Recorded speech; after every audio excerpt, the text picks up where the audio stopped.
Sobrang hirap actually. Unang-una na lang malayo ka sa pamilya. Pangalawa, hindi mo hawak yung oras mo.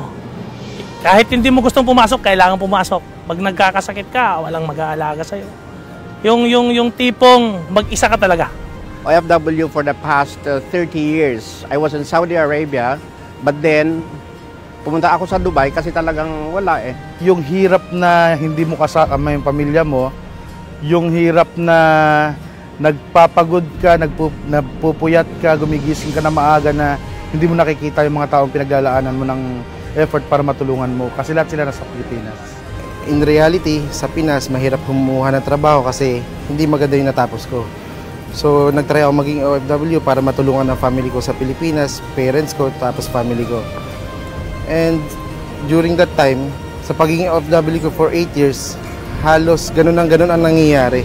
Batang mahirap, talagang literal na taga-squatter, batang palengke. So, mahirap ang buhay. So, kailangan lumabas ng bansa kasi walang opportunity sa Pinas. For the past 19 years, wala akong naipon. Pag tinitingnan ko yung account ko, nakakahiya. So, kung ganun pa rin ang gagawin ko, well, after 19 years ulit, ganun pa rin. Wala pa rin akong maiipon. Ang sahod ko, 1,400 lang bilang gasoline boy. Pero yun, medyo ginawan ko pa rin siya ng paraan, naniwala lang sa sarili ko na kaya ko mag-stay dito. Dahil po sa mga pangarap sa buhay, ako lang po yung inaasahan ng pamilya ko. So kaya po nag-abroad talaga. At isang opportunity din na naka-OFW ako, nandito po ako sa Abu Dhabi. Gusto mong magpahinga pero hindi pwede kasi kailangan. Magkasakit ka, kailangan mong magtrabaho. Pinakamahirap kasi yung mararanasan mo rito, yung hindi mo kasama yung pamilya mo. Which is the most important talaga yung family. Kasi sila yung nagbibigay siya ng motivation para mag-abroad ka. Nagbabiyahe ka ng 4 na oras para lang sa isang way. Dumarating ako sa bahay ng mga alauna na wala ka ng lakas para pa kumain. At kinabukasan, alas 7 ng umaga, kailangan tumayo at pumunta na ulit sa opisina para sa trabaho. Yung struggle na mag-umpisa ka rito as expat, wala kang kakilala, malayo ka sa kamag-anak mo. Pag nagkasakit ka, solo mo lang yung sarili mo. And this is it. This is Uno. Sobrang ganda. Dito tayo magkakaroon ng time freedom at saka financial freedom. Sa 22 years ko, ganon. Maniwala ka, ngayon lang nagkaroon ako ng pag-asa. Yung na-achieve ko sa Uno in 1 year, nasabi ko ngayon pala ako simulang mag-umasenso eh. Para bang yung pangarap ko 22 years ago, pangarap lang pero ngayon natupad eh. 22 years ago, dala ko pangarap pero tumagal, nanatiling pangarap.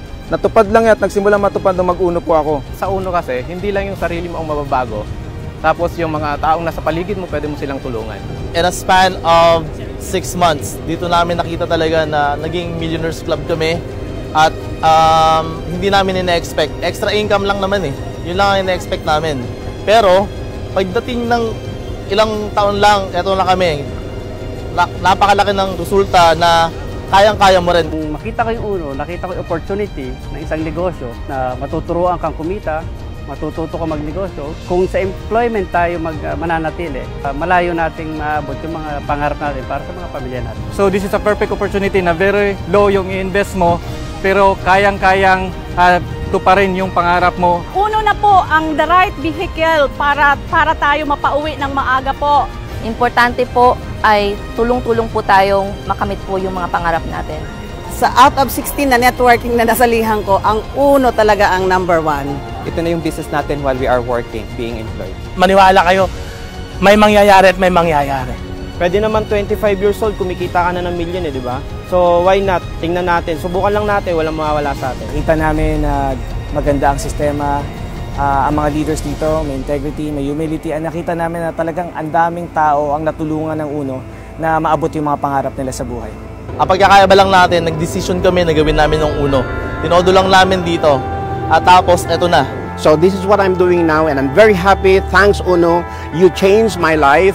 Grab mo yung opportunity na sa tingin mo magbabago sa buhay mo. 360 degrees pwedeng baguhin yung buhay natin. At ang priceless po dito is yung mga taong matutulungan natin.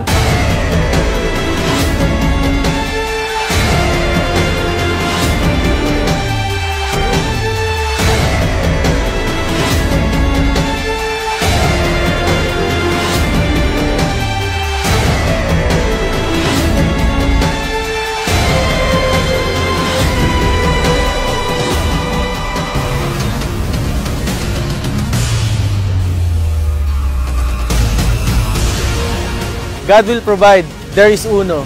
So live the life that you have imagined.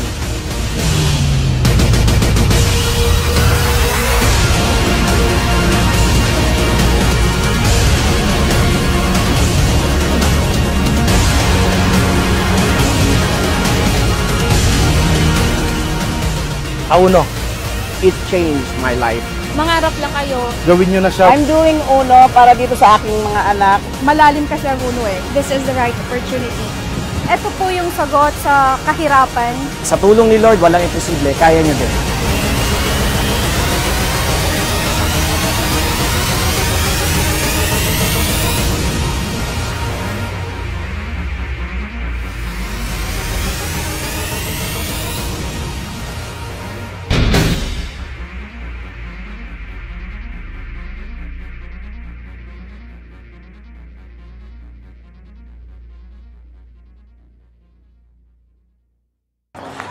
Grabe, natapos na ang kauna-unahang Formula 1 sa International dito pa sa UAE here in Dubai.